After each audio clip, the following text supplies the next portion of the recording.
Rachel and Isaiah, and we're here with Cory Doctorow and doing a video for the Evanston Public Library.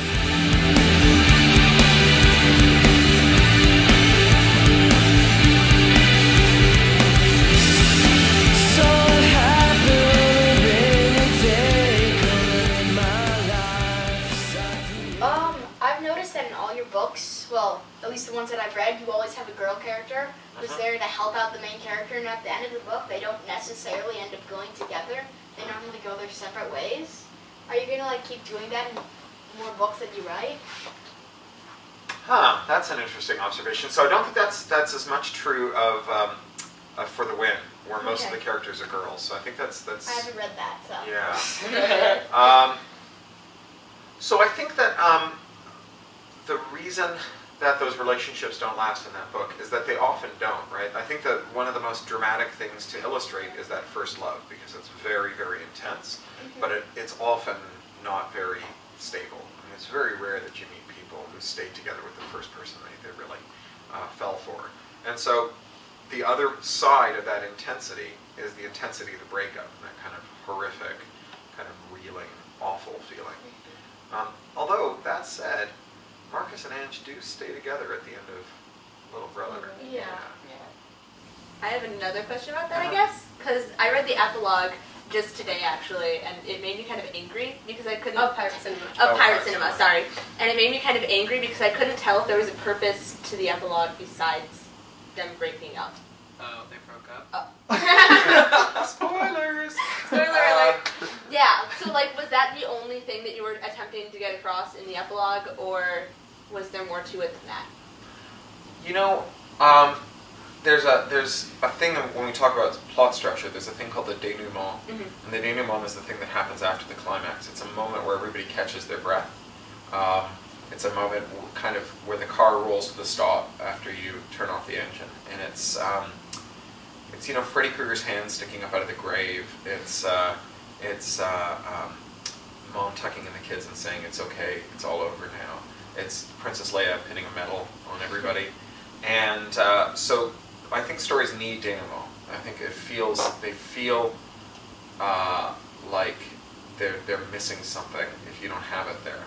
And I thought that this denouement could accomplish a few things. One of them is that they break up, but also to show that life goes on for him, and that he makes his peace both with who he was when he was a kid in Bradford, something that he starts off as being somewhat embarrassed by and feeling like it was not as cool as who he could have been if he moved to London, and then who he becomes, and also that he establishes an identity that's separate and that kind of fuses those two. And I kind of felt like that's what you get out of that last chapter, that it's not just an incident in his life, that it's the start of a lifelong adventure. So, how do you keep your focus? I mean, between going to all these different tours, how do you keep your focus of writing books? So once I've got a book kind of underway, I set a word target, and I just hit it every day no matter what else is going on in my life. So the sequel to Little Brother that's coming out in February is called Homeland. And I wrote that at 2,000 words a day, and I wrote about maybe half or three-quarters of it while I was on tour in Germany. And so I'd do 3 or 4 school assemblies a day in Germany and take a train every day to go to another city and do a couple more, and then a bookstore, and then go to bed. And I would write oftentimes in those assemblies because I'd be traveling with a German translator, and because even though the kids being German teenagers spoke better English than I did, we would have half the presentation in German and half in English, so I would speak for half an hour, and then he would speak for half an hour, and I wouldn't have anything to do. So I would just whip out my laptop on stage and write my 2,000 words. And inevitably someone would say, "What are you writing?" And I'd say, "Well, I'm writing the sequel to Little Brother." And they go, "Oh my goodness, it's so cool, you're writing in front of us." So that was cool. I got to do performance, writing. A long time ago, I was a very ceremonial writer. I had to have everything just so before I could sit down and write. The right music, there were, all the dishes had to be done, the cat had to be vacuumed, I had to play 3 successful hands of solitaire in a row, and back when I was a smoker, I had to have a cigarette as well at the same time. And so I couldn't write if I wasn't in a place where I was allowed to smoke. It was basically the thing that kept me sort of sane and happy was wrapped up in a whole ton of stuff that I couldn't control, which made me just miserable. And I kind of burned that out. When I was working for Electronic Frontier Foundation and writing books, I was traveling 27 days a month, 31 countries in 3 years, and I just had to write whenever there was a moment, on the subway, on the escalator, you know, between flights where like the only plug that I could plug my laptop into and write was like underneath the water fountain next to the women's bathroom, and I'd be crouched there working on my book. So, you know, once you kind of get past that preciousness of having to be just perfect before you can write, you end up being able to write anywhere, tune out anything, write anywhere. It's cool. I was actually also wondering about your kind of writing schedule or habits, but that you just answered that. But I was wondering, have you ever tried doing something like NaNoWriMo, National Novel Writing Month? No, not really. But I mean, doing your 2,000 words a day is sort of similar. Similar kind of thing. You know, Little Brother I wrote in 8 weeks from like stem to stern, from the day I started it to the day I finished the first draft. And that was not an altogether pleasant experience. Like I had lots of 10,000 word days where I had to stop because my wrists hurt too much to keep typing. It was like the book was battering its way out through my fingertips. A bit like trying to pass a whole coconut. It was not an altogether pleasant experience. So I actually finished it.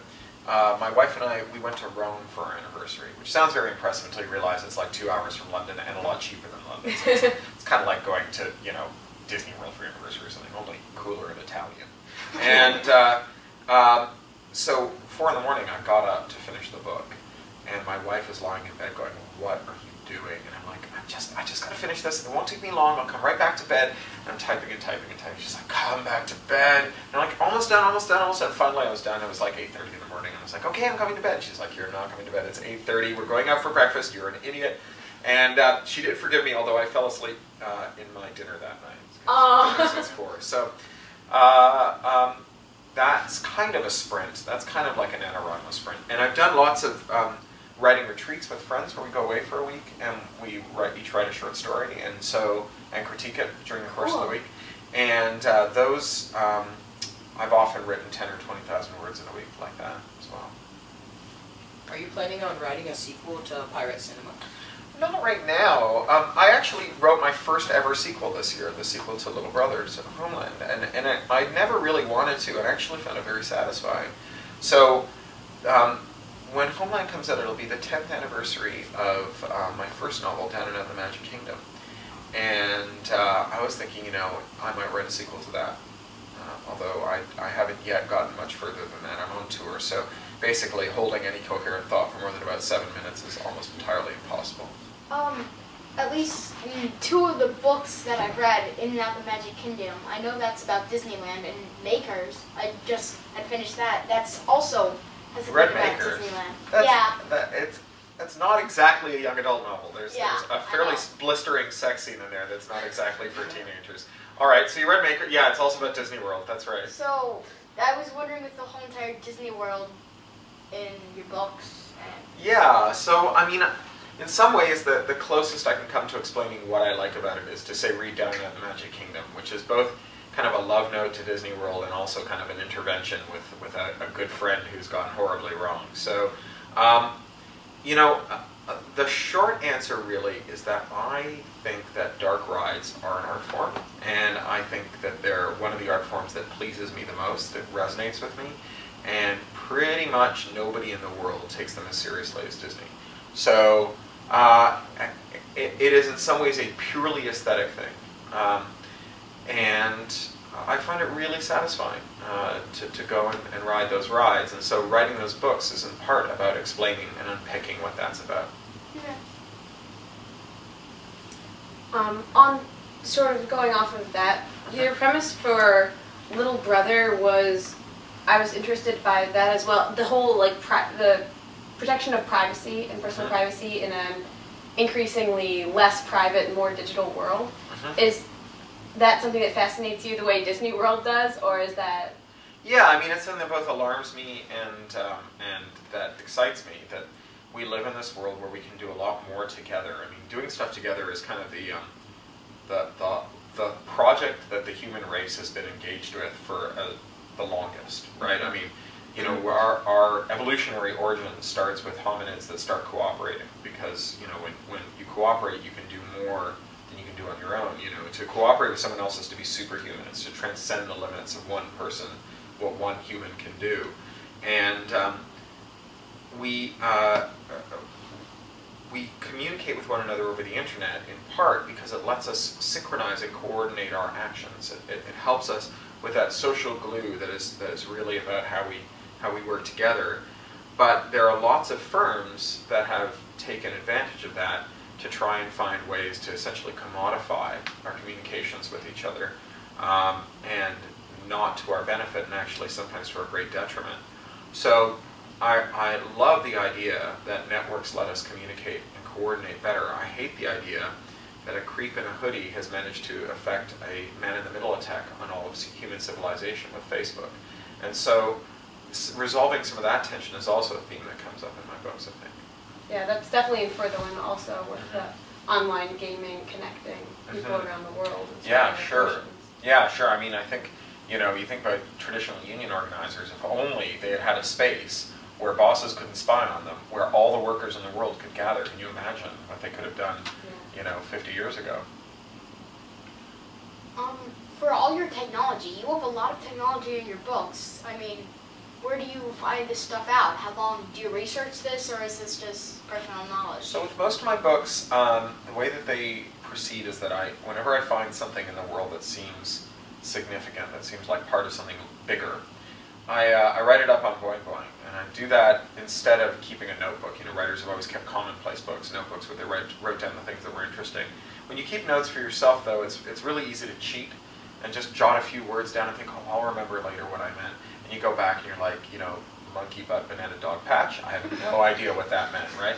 So when you write stuff up for public consumption, you have to be rigorous. You have to write it in such a way that someone who knows nothing about what's going on in your head can still figure out what you mean. And so by keeping that public notebook, the notes are better, they're more rigorous. But it also is mnemonic. When you write up stuff, when you take good notes, as I'm sure you've noticed, if you take good notes, you remember better, right? And even if you don't refer to your notes, the act of taking notes helps your memory.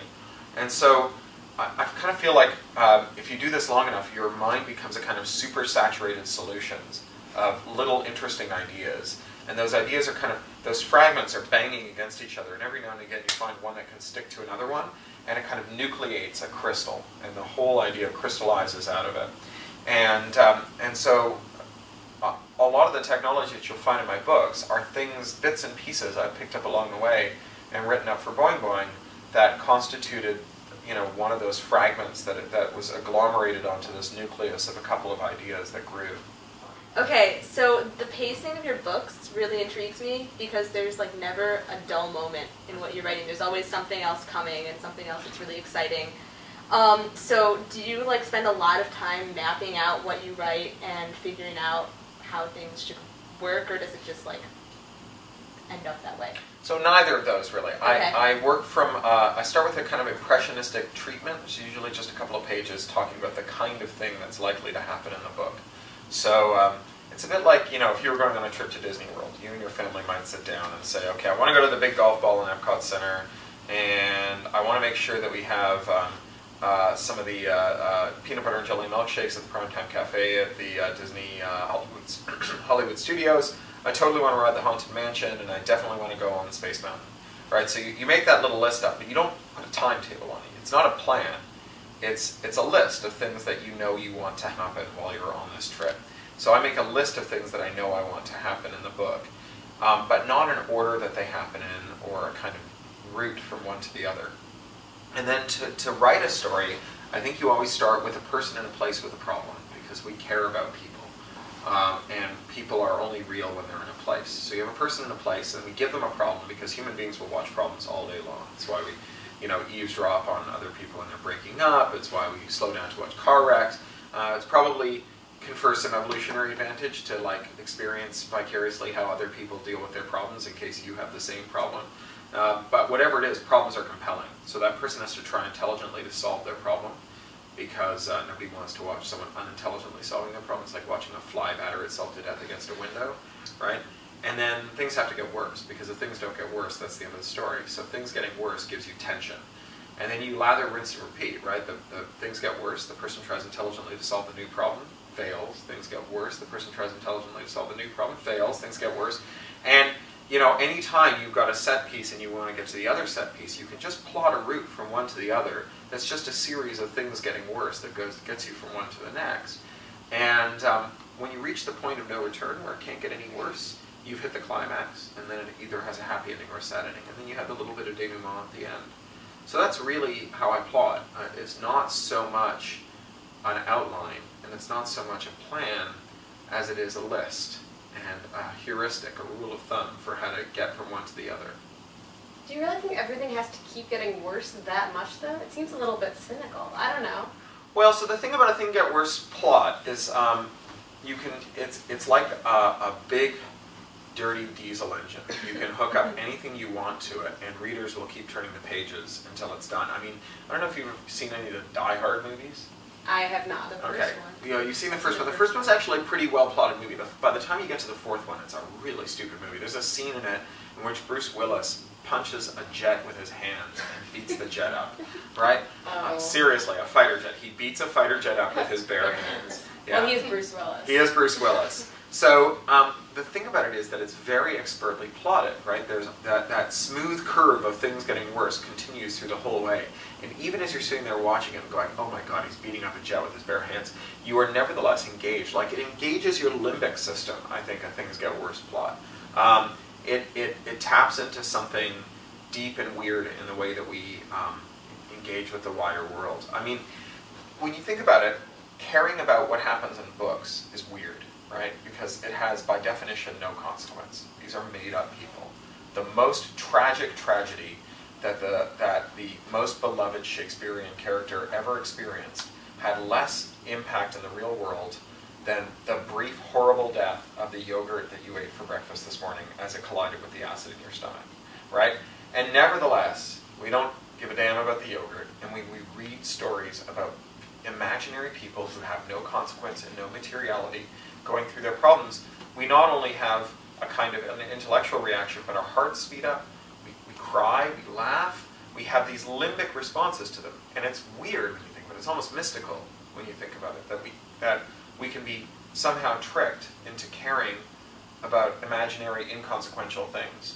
And I have a theory about how we got there, which is that when we become social, as I was saying before, being social is the kind of the thing that starts us on our journey to humanness. When we become social, it becomes necessary to be able to predict what other people are going to do, to be able to model their behavior.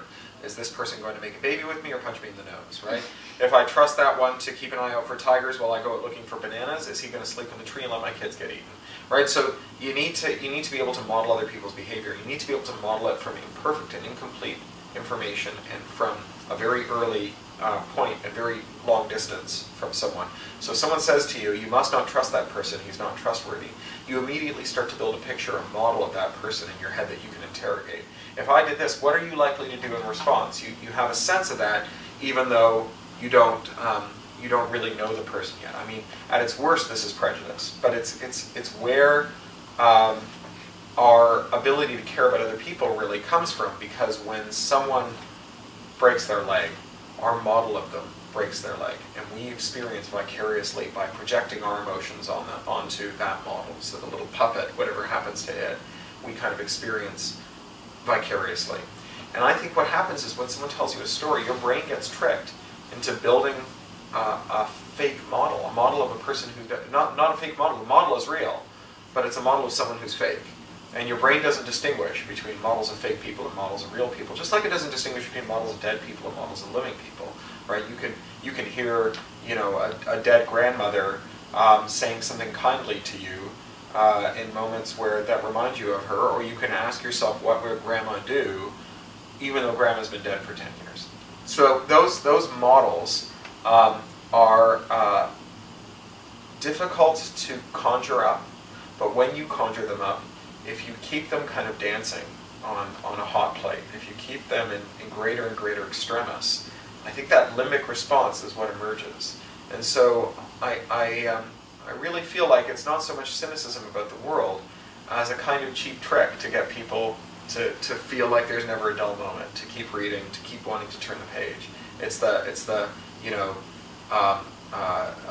dirty, badly refined crude that we stick in our big old smoky diesel engine to get it to pull whatever it is we want up the hill. How do you come up with all the twists, turns, and surprises in your book? You know, it's really that same thing. It's when you get to a point where things have gotten very bad for the character, you kind of want to, you kind of have to start really thinking creatively about how things can get worse without getting too bad, because of course, if things get too bad, there's nowhere to go. You kind of run out of space. So a lot of times it's there's that kind of that twist that lets you make things feel like they're getting worse without having to kind of push them so far up the hill that there's no more room for the rest of the book. And the other thing is that I'm a sucker for a cavalry charge. So I like having a cavalry charge in the book, and I put those in whenever I can. There's a great story by Edgar Allan Poe called The Pit and the Pendulum. Do you know this story? It's about a guy who commits a blasphemy in Spain and is kidnapped by the Spanish Inquisition, where he's to be tortured. And he escapes from a series of tortures, but finally they tie him up, and they have this giant pendulum that is swinging from the ceiling like this, and getting lower and lower and lower, and it has a razor edge. And he's been tied up with bandages, and he's been left with a little bit of meat just in reach of his hand. And he rubs the meat on the bandages and gets the rats to nibble away his bindings. And as he escapes from the bindings, he stands up and he realizes that the walls are closing in, and that they're getting red hot, and that they're eventually going to crush him and burn him horribly. So he's sitting there, you know, imagining the monks hidden up in the rafters who are concocting this horrible torture for him as the walls get closer and closer. And just when you get to the point of no return, spoiler alert, the walls retract, and he hears the voices ringing out. The Inquisition is in the hands of its enemies, which is the cavalry charge. And it's such a great moment. And actually, if you read Little Brother, there's this line. Guantanamo by the Bay was in the hands of its enemies, and it's a deliberate reference to that. And I really like that. I think there's something that we just love that, I don't know, makes my heart sing. Okay, well, thanks for watching, and thanks to Cory Doctorow. Thank you very much. Let it happen in a twist.